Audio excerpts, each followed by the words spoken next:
Como podemos saber o que é realmente verdadeiro? Mary Cassian diz que a resposta para essa pergunta precisa envolver a palavra de Deus.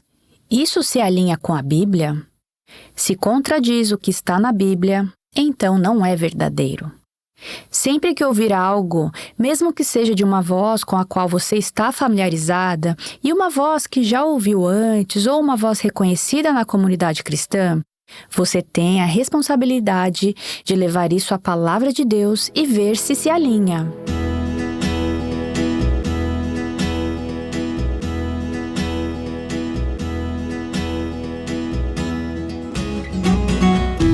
Este é o Aviva Nossos Corações, com Nancy DeMoss Wogemuth na voz de Renata Santos, juntamente com Dana Gresh na voz de Raquel Anderson.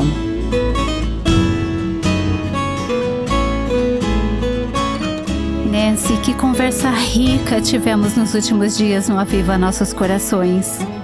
Nem acho que deveríamos mais apresentar nossa convidada como uma convidada. Ela tem estado conosco por tanto tempo e é tão familiar para todas. Mary Cassian, que bênção ter você aqui conosco. Tenho sido profundamente impactada e estou muito animada. Sinto-me capacitada ao explorarmos estes 7 hábitos de uma mulher espiritualmente forte. E Mary, ao nos mostrar essas verdades, você também nos encorajou. O que eu amo sobre esses hábitos que estamos discutindo é que eles são essenciais, são um modo de vida e algo ao qual precisamos sempre retornar e avaliar como estou me saindo nessas áreas. Eles fazem uma diferença enorme. Você os chama de hábitos surpreendentemente simples de uma mulher espiritualmente forte. Você quer que sejamos verdadeiramente fortes. Você escreveu esse livro com esse foco e estamos apenas tocando na superfície de algumas dessas coisas. Você está iniciando a conversa e nos habituando a revisar como estou me saindo nessas áreas. Porque se não estivermos progredindo nessas áreas, estaremos regredindo. Todas nós desejamos ser mulheres fortes. Eu quero ser uma mulher forte e sei que vocês também são mulheres verdadeiramente fortes. Isso não acontece por acaso. É um processo de tomar pequenas decisões de forma consistente ao longo do tempo. Isso é muito bom. É uma decisão que tomamos e se não decidirmos fazer essas pequenas coisas, voltamos a algo que não é frutífero, que não é autêntico, que não é verdadeiro, que é fraco e sem vigor, certo? Sim. Acho que muitas das lutas que enfrentamos em nossa vida espiritual, em nossos relacionamentos, em nossos lares, em nossos trabalhos, em nossas igrejas, acontecem porque estamos permitindo que essas áreas sejam corrompidas, sendo assim como aquelas mulheres sobre as quais Paulo falou em 2 Timóteo capítulo 3. Vamos voltar a esse trecho, porque você o tornou tão vivo, Mary. Você nos deu uma nova perspectiva sobre este texto. Ele fala sobre evitar pessoas que nos levam na direção errada. Toda vez que eu vi isso no programa, pensei, Senhor, nunca deixe que eu seja uma dessas mulheres. Uma dessas mulheres espiritualmente fracas. Não me deixe ser uma dessas mulheres fracas. Ou uma daquelas mulheres fracas que parecem fortes, mas em seus corações são fracas, resultando em queda. Nos ajude a saber que tipo de pessoas e influências precisamos evitar para não nos tornarmos mulheres espiritualmente fracas. Paulo diz que entre essas que devemos nos afastar são aquelas que se introduzem pelas casas. Você ampliou essa palavra, se infiltram. Voltaremos a isso em um segundo. Então, se introduzem pelas casas e conquistam mulheres instáveis, sobrecarregadas de pecados, as quais se deixam levar por toda espécie de desejos. Elas estão sempre aprendendo e jamais conseguem chegar ao conhecimento da verdade. No início desta série, falamos sobre a importância de barrar as infiltrações estranhas.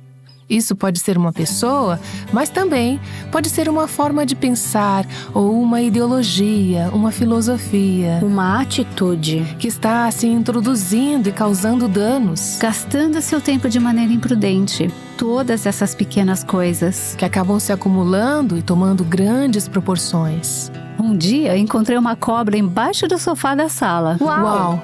O que te fez pensar nisso? Porque ela se introduz silenciosamente. De alguma forma, ela se introduziu na minha casa e eu não estava ciente.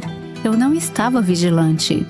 Tive que chamar um especialista para vir me ensinar como vedar bem a minha casa, para que no outono, quando começa o frio, as cobras não tenham como entrar na minha casa de novo. Uau! Que imagem isso nos dá da vigilância que precisamos ter em nossa vida cristã. Pegar os intrusos, sim.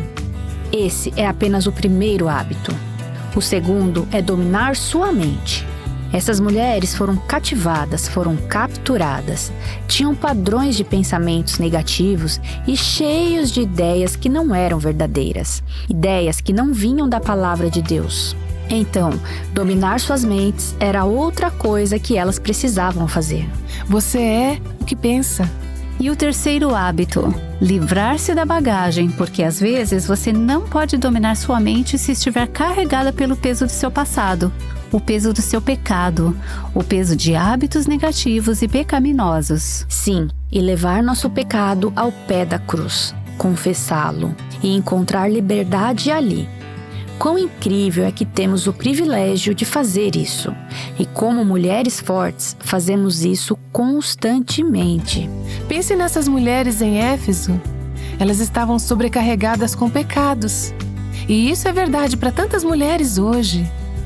A coisa incrível é que não precisamos estar nessa condição.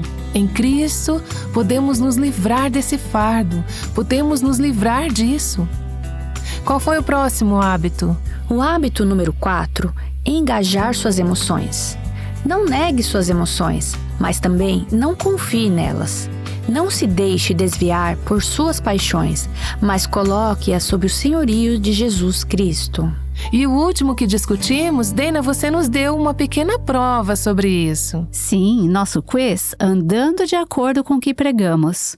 Hábito número 5, andar de acordo com o que você prega.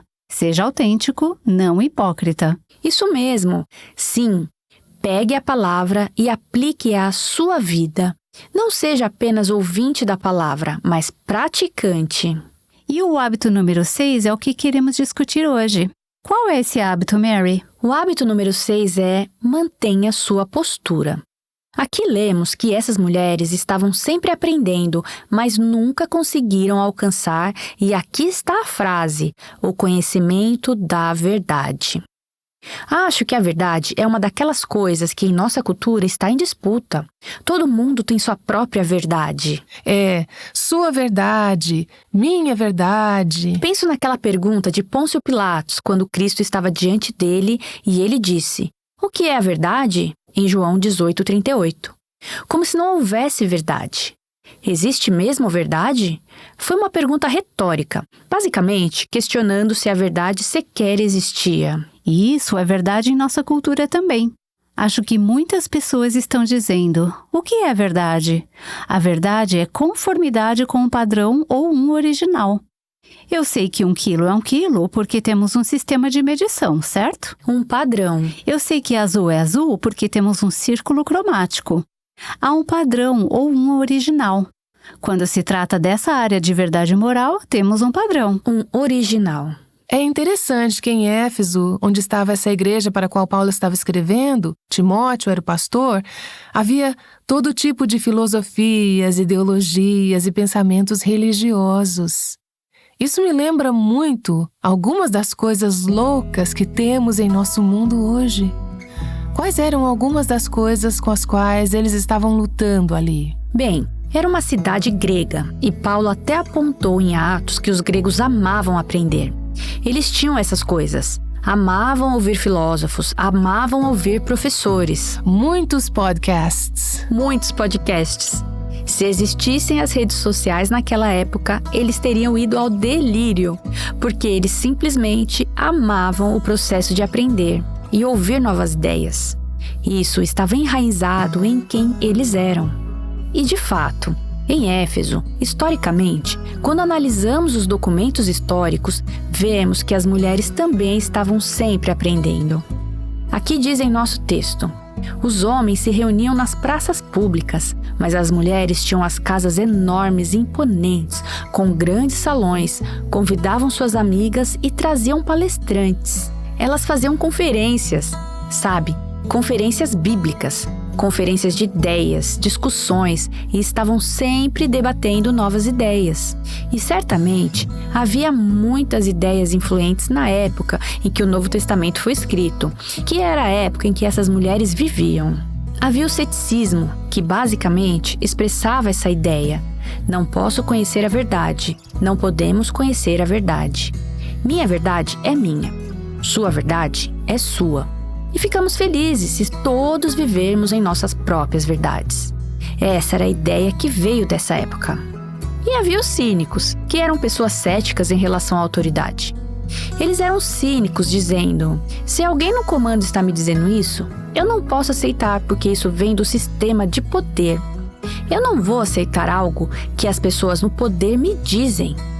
E os epicuristas: vamos festejar hoje porque amanhã morreremos. Coma, beba e seja feliz. Coma, beba e seja feliz. Era isso. E os estoicos, que basicamente diziam: eu só posso controlar o que posso controlar.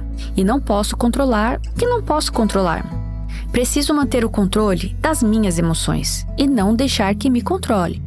Então, todas essas ideias... É interessante porque, quando olhamos para a nossa cultura, Temos muito em comum. parece que essas ideias estão vivas e ativas em nosso meio.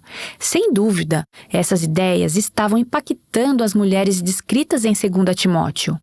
Essas ideias eram discutidas o tempo todo, entre vizinhos, pequenos grupos ou em suas palestras. Eram ideias que estavam infiltrando, mas eram novas. Eram as novas ideias da época.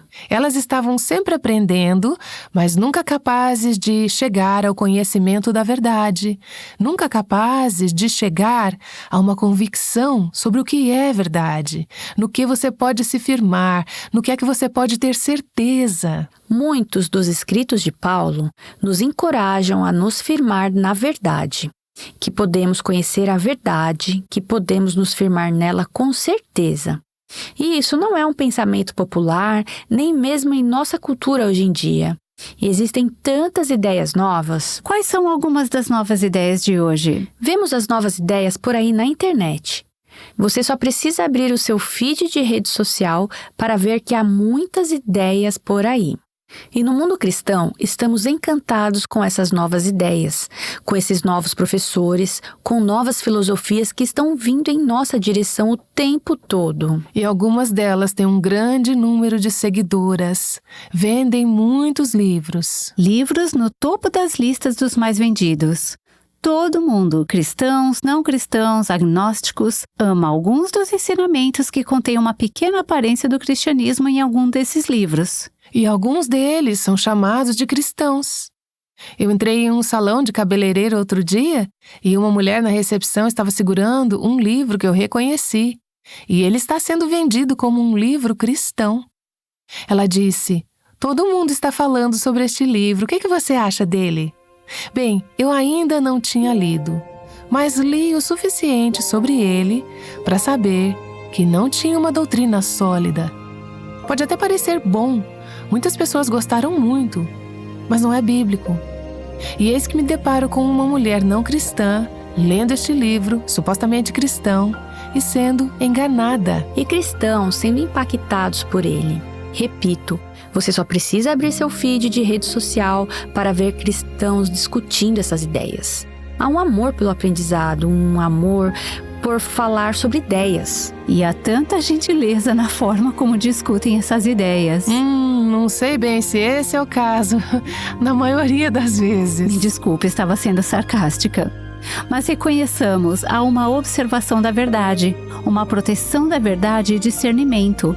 Mas não podemos abandonar a verdade da bondade e do respeito aos outros quando temos esse diálogo. E isso está acontecendo. E isso é difícil, porque é importante se firmar na verdade, mas fazer isso de uma maneira que não ataque as pessoas que discordam. E a outra opção é simplesmente dizer: viva e deixe viver. Se quisermos ser gentis, então não podemos realmente corrigir o que é falso.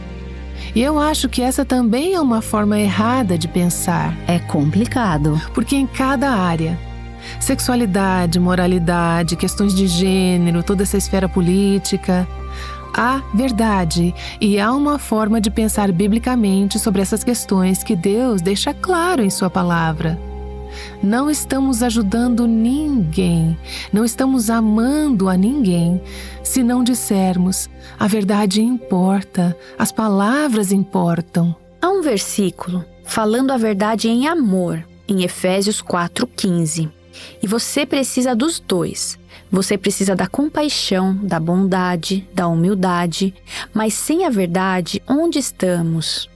Toda a palavra de Deus nos afirma que há um caminho, que há uma verdade, e essa verdade é encontrada em Jesus. Ele disse: eu sou o caminho, a verdade e a vida, em João 14:6.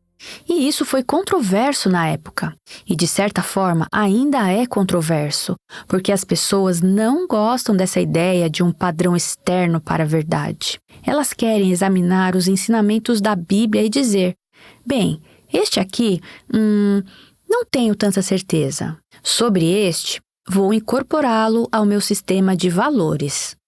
Mas a ideia toda de que a verdade está contida na palavra de Deus e que ela não muda, e que essas palavras de Deus nos falam a verdade ao longo dos séculos, acho que é um conceito muito estranho para o ouvinte de hoje. Ok, eis o que é difícil. Muitas dessas pessoas estão afirmando estar ensinando a palavra de Deus, e as pessoas estão comprando isso sem questionar. Eu conversei com um conhecido blogueiro cristão há alguns anos atrás, e eu disse: você conhece o Aviva Nossos Corações, sabe o que estamos fazendo, o que estamos ensinando. Há algum assunto que não abordamos o suficiente que você acha que seria útil para as mulheres? E ele me disse: vocês precisam ensinar sobre discernimento. E não apenas nós, mas isso precisa ser ensinado. Discernimento, como discernir a verdade do erro, porque muitas vezes a natureza do erro é parecer muito próxima da verdade. É verdade. E é isso que o torna enganoso. No jardim, foi assim que Satanás fez com que Eva acreditasse. Não é que o que ele disse fosse totalmente falso. Era verdade, mas tinha uma distorção. E foi aquele pequeno detalhe que a desviou do caminho. É aquele pequeno desvio da verdade. E até mesmo a maneira como ele abordou Eva e disse: será que Deus realmente disse? Acho que é isso que alguns desses professores estão fazendo. Eles nos fazem questionar: será que Deus realmente disse que não podemos ter relações sexuais antes do casamento? Será que Deus realmente disse que o casamento é entre homem e uma mulher? Sim. Será que Deus realmente disse que os diferentes papéis e distinções de gênero são importantes? É plantar dúvidas em nossos corações e mentes, e isso nos distrai do que Ele realmente disse. E grande parte do que estamos absorvendo me lembra o fruto ali em Gênesis capítulo 3, onde diz que era bonito. Era uma árvore desejável para dar sabedoria. Parecia atraente. Eu costumo dizer isso, que obviamente se aquela fruta estivesse podre e infestada de vermes, Eva nunca teria caído nessa. Bem, e isso nos leva ao próximo capítulo de 2 Timóteo, onde diz: pois virá o tempo em que não suportarão a sã doutrina. Ao contrário, sentindo coceira nos ouvidos, juntarão mestres para si mesmos, segundo seus próprios desejos. Eles se recusarão a dar ouvidos à verdade, voltando-se para os mitos. 2 Timóteo 4, de 3-4. Isso me lembra de 2 outros trechos. Vamos voltar à palavra aqui. Colossenses capítulo 2, versículo 8, Paulo diz: tenham cuidado para que ninguém os escravize a filosofias vãs e enganosas, que se fundamentam nas tradições humanas e nos princípios elementares deste mundo, e não em Cristo. Isso aponta para Cristo. E em Efésios, capítulo 4, versículos 14 e 15, Paulo diz que não devemos mais ser crianças, levados de um lado para o outro pelas ondas, nem jogados para cá e para lá por todo vento de doutrina e pela astúcia e esperteza de homens que induzem ao erro. Antes, seguindo a verdade em amor, cresçamos em tudo naquele que é o cabeça, Cristo. E quando eu leio isso sobre sermos agitadas de um lado para o outro por todo vento de doutrina, eu penso, não é esse o espírito da nossa época? Só porque tem um rótulo cristão, ou essa pessoa é supostamente um grande líder cristão, não significa que seja verdade, não significa que seja consistente com a palavra de Deus. Precisamos aprender a discernir. Isso realmente está de acordo com a verdade? Bem, uma das coisas é que, se você tem um computador, tem um palco e uma plataforma. E de alguma forma em nosso mundo, você tem credibilidade. E se você tiver um computador, pode estar lendo todas essas coisas. Com certeza. Você pode estar seguindo tudo isso. Às vezes, seguimos pessoas nas redes sociais, ou por seus livros, ou por serem mais vendidos nisso ou naquilo. Achamos que porque são populares, devem estar certos. Ou porque são populares, devem ter algo muito profundo a dizer. E não há pecado em ser popular. Mas eu volto a pensar no que Jesus disse quando afirmou: como é estreita a porta e apertado o caminho que leva à vida. São poucos os que a encontram. Portanto, se todos estão naquela estrada, talvez você queira parar e pensar: será que este é o caminho certo? Bem, pense na palavra popular. Quando somos obcecados por popularidade? Quando somos crianças mais velhas, podemos ter 10, 11, 12, 13 anos. Adolescentes. Aquele versículo da Bíblia que você acabou de ler, Nancy, diz: cresçamos. Quando você está agitada assim, está agindo como criança. Você não está sendo madura. É hora de amadurecer. Mary, se o hábito número 6 é: ela mantém sua postura e conhece a verdade, então como conhecemos a verdade? Quais são algumas maneiras de discernir se um autor, um blogueiro, algo no Instagram é verdade ou não? Bem, existem várias maneiras de entender o que esse autor está dizendo, o que esse autor está ensinando. Eu acho que o primeiro e mais importante critério é: isso está de acordo com a Bíblia? Se contradiz o que está na Bíblia, então não é verdade. Mas você tem que saber o que está na Bíblia para saber se está de acordo com ela, certo? Você tem que saber o que está na Bíblia. E é aí que Paulo disse aos bereanos: vocês estão certos, porque estão comparando o que estou dizendo com as Escrituras, certificando-se de que está de acordo. E Paulo os aconselhou que isso é algo muito bom para se fazer. Sempre que ouvir algo, mesmo que seja de uma voz com a qual você está familiarizada e que já ouviu antes, ou uma voz reconhecida na comunidade cristã, mesmo assim, você tem a responsabilidade de levar isso à palavra de Deus e ver se está de acordo. Mas, se você não estiver na palavra por si mesma, você não saberá. Você será levada ao erro. Você será levada para cá e para lá por todo o vento de doutrina. Você não pode apenas aceitar, ir pelo mais popular ou qualquer coisa, ou os livros e dizer: acho que isso é bíblico. Acho que isso não é bíblico. Se você não estiver na palavra, você não saberá. E se você está na palavra, o Espírito de Deus vai te ajudar a discernir. Eu aconselharia uma mulher o seguinte: se ela não tem passado tempo lendo a Bíblia, então não leia aqueles blogs.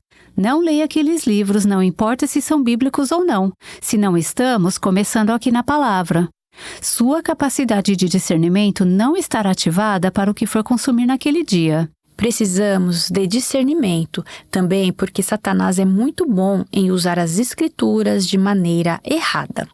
Lembra quando ele tentou Jesus no deserto? Ele veio até ele com a palavra de Deus. Ele tentou Jesus com a palavra de Deus. Era a palavra da verdade, mas ele estava usando de maneira errada. Ele estava contextualizando, torcendo, tentando Jesus com as palavras das Escrituras. Ele estava usando a Bíblia de maneira errada. Isso é tão essencial e falou muito ao meu coração neste momento. Mary Nancy já mencionou isso, mas você também diz que uma das maneiras de conhecer a verdade é que ela exalta a pessoa de Jesus Cristo. Sim, Jesus Cristo e sua obra na cruz. Quem Jesus era? Que ele era o único Filho de Deus que veio à Terra para morrer uma morte substitutiva em nosso lugar para que pudéssemos nos aproximar dele e ser perdoadas dos nossos pecados e sermos reconciliadas com Deus. Que ele ressuscitou dos mortos, que ele está voltando, que há um inferno e há um tribunal de julgamento. Que ele não é apenas um Deus amoroso, ele também é um Deus justo. Paulo disse nas Escrituras aos seus amigos: se alguém vem até você e prega outro Jesus, basicamente um Jesus que parece diferente, ele não é o Salvador. Não é o Salvador, mas um profeta ou alguém que só dá bons conselhos, ou alguém que é um amigo amoroso o tempo todo. Eu estava assistindo o jornal na TV e o apresentador começou a falar sobre o cristianismo e o que ele significava. Eu estava ouvindo o homem falando e pensando: isso não é o que o cristianismo significa. Ele basicamente disse que Jesus veio para mostrar aceitação e amor. E quando os cristãos não mostram aceitação e amor, eles não estão seguindo Jesus. Bem, Jesus veio para mostrar aceitação e amor, mas ele veio para mostrar muito mais. Sim, ele foi muito firme. Jesus mesmo disse: eu sou o caminho, a verdade e a vida. Ninguém vem ao Pai a não ser por mim. Isso é bem claro. Sim, isso é claro. E isso é um dos elementos de discernimento, como o professor lida com a Bíblia e depois como o professor lida com a pessoa e a obra de Jesus Cristo. Acho também importante observar os frutos na vida delas. Estão crescendo em piedade? São como Jesus? Elas te inspiram a ser como Jesus? Porque se estão usando as Escrituras ou o próprio ensinamento delas para te levar a estilos de vida que não são bíblicos ou estão justificando um estilo de vida ímpio próprio, uau! Sirenes de alerta deveriam começar a soar na sua cabeça. Cuidado, você não precisa disso. Sim, e Mary, existem algumas outras maneiras de crescer em nosso entendimento de como identificar a verdade e como discernir quando não é verdade. Você escreveu sobre isso no seu livro A Mulher Verdadeiramente Forte, Hábitos Surpreendentemente Simples de uma Mulher Espiritualmente Forte, e estamos nos baseando nele para esta série.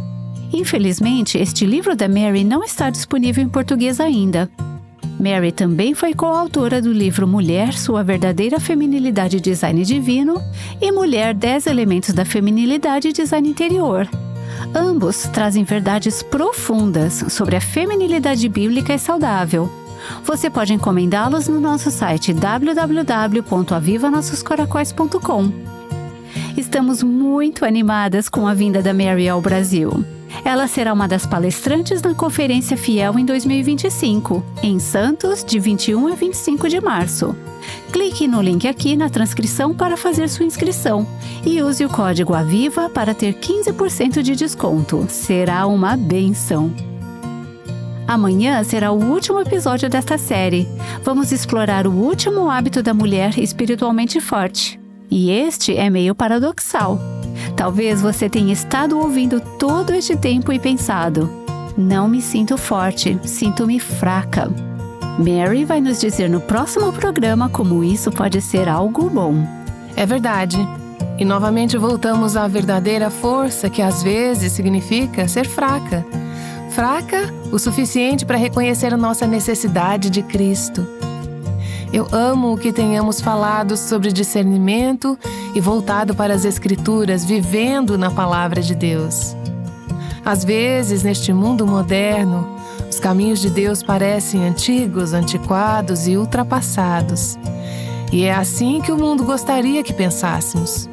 Porém, eu sou tão grata por essas palavras antigas de Deus.